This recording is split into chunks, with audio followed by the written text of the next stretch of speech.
Hey everybody, Dan here from Sherp ET. The last little trip that I went on,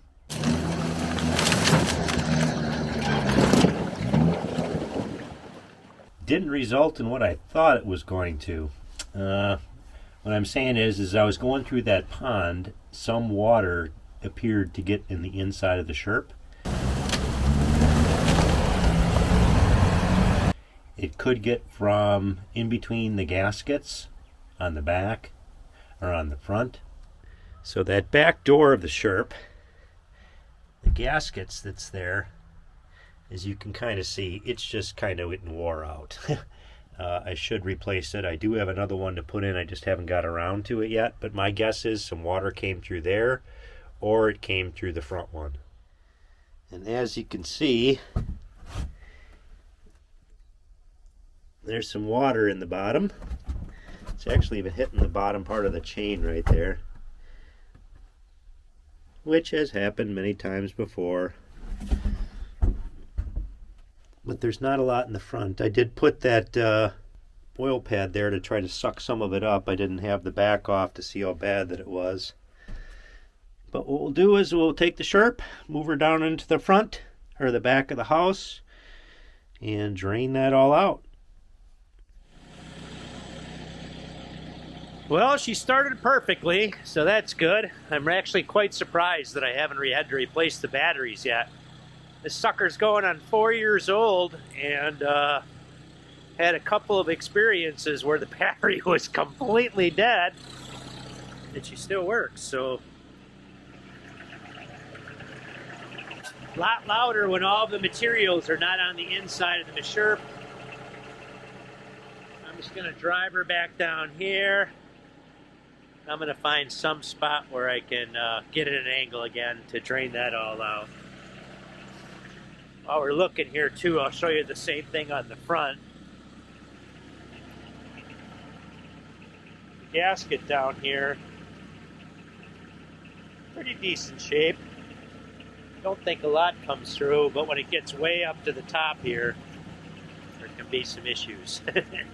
Especially with the window not being down all the way. And I do have a crack in one of these right there. I do have a new piece, I just haven't got around to putting it on there. So we got the Sherp out, got her at a little bit of an angle so it tilts to the front so that water can drain out. Man, this winter sucked. Just didn't get to hardly do anything at all. Hopefully the winter of 2024 is going to be a hell of a lot better. So we'll get that thing set up and go from there.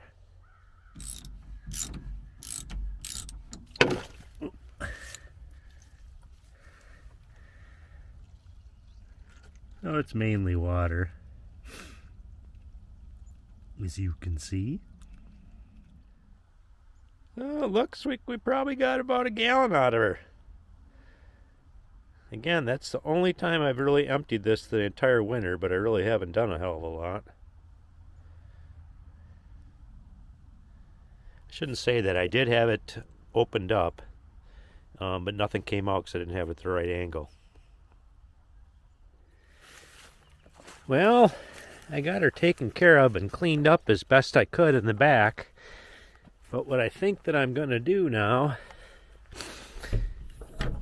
is, while I got basically everything all apart, I'm just going to take off that other back panel and make sure that the clutches are adjusted correctly. Clean up them brakes a little bit from that water that got on there, and I should be ready for the next adventure. Let's hope. I'll try to catch some of this other stuff as we're going along.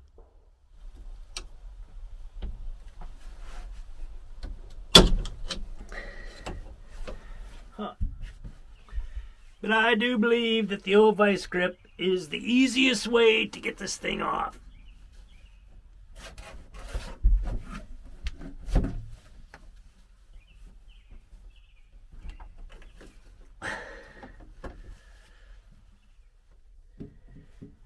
Then to adjust this clutch, and recognize you're kind of looking down right now, but using that same 17-inch wrench, which is basically the same distance. You can use it like a feeler gauge. If you lift up on this, it should slide right in there.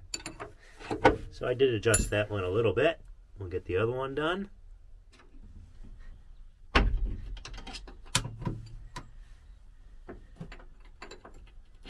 Kind of difficult for me to videotape this, so I didn't capture it very well, but essentially there's a bolt that's coming off of that thing that we just were looking at, and there's a nut on that, and you move that nut up and down, and you can adjust that distance so that 17 millimeter wrench fits in between. And after that clutch gets adjusted, you basically just put that spring right back on there, and you are raring to go. Doing here is just cleaning, the discs for the brakes, making sure that's all nice and clean so those brakes can grip that disc very well and stop you when you do want to turn. If you get water in the bottom of the Sherp, or over time oil and stuff gets on there, you just got to get that thing nice and clean. So some more traditional maintenance in the old Sherp. Again, what happens with this whole thing is in the winter, the air is sucked through the radiator and then blown into this engine compartment, which heats up the engine.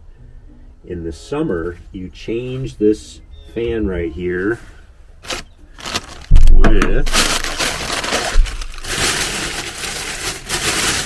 summer fan, which basically changes the direction of these fins, and it blows the air back out, so it keeps it cooler. So that, take out this last one here, get her switched. And honestly, this winter is probably everybody's experience has just sucked. If there was hardly any snow at all, the temperatures weren't really that cold. I didn't do crap for Sherp stuff this winter. I only did I rescued a snowmobile out in the middle of a marsh. That was actually about it. Other than just having a little bit of fun and a couple of small trips. So it's simple. Now you just take off these bolts and then you put the other fan back on again. So I'm going to clean all this crap up right here, get that all fancied up, clean all the dust off. It's crazy how much dust actually comes on this thing and how dirty you get. But that's Sherping. So it's absolutely crazy how dirty these things get over time. You got the oil that's on the inside of hidden underneath everything, underneath the floor panels, underneath the engine compartment. And that oil, I'm sure, becomes airborne and starts to fly around a little bit. Plus, over time, you do get some water in there sometimes. Or if you're a fool like me, the one time when I forgot to put the stupid drain plugs in, and I went in a whole bunch of mud, and I just had a lot of muck in the bottom of it, and I still haven't got all that completely cleaned out. So all that stuff contributes to all this oil. Not really oil, just goop. It's soaked on everything.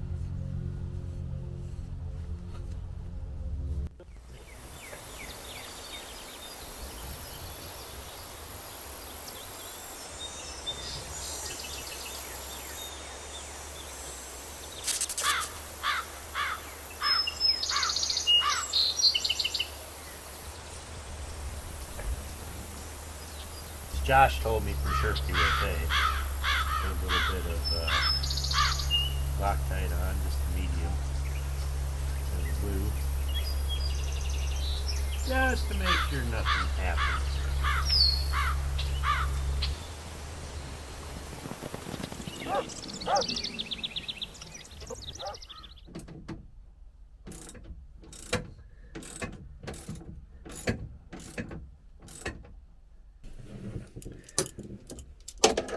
What I found the easiest to do is to put a vice grip on here.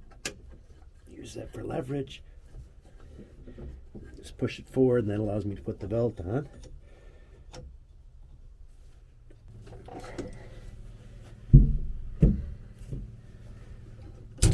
Here we go.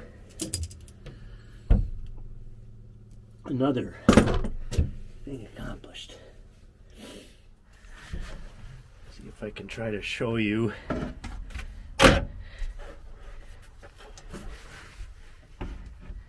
Maybe you can kind of see the engine's got a little bit of dirt on it.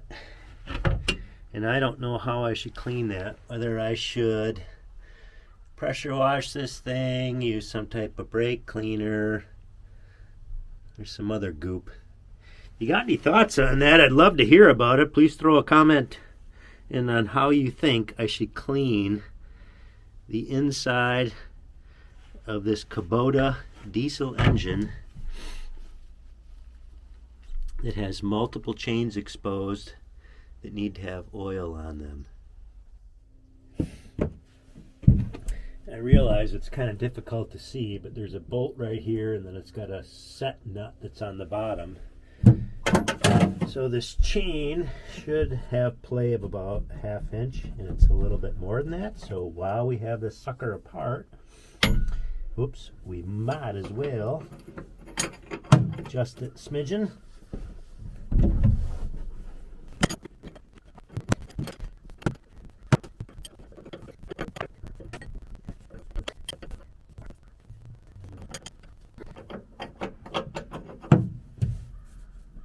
Much better.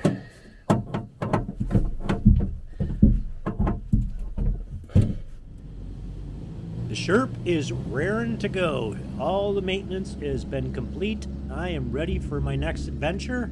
However, I'm not exactly sure where that's going to be yet.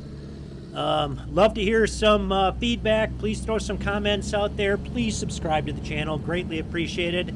Hope everybody is having a fantastic day. Take care.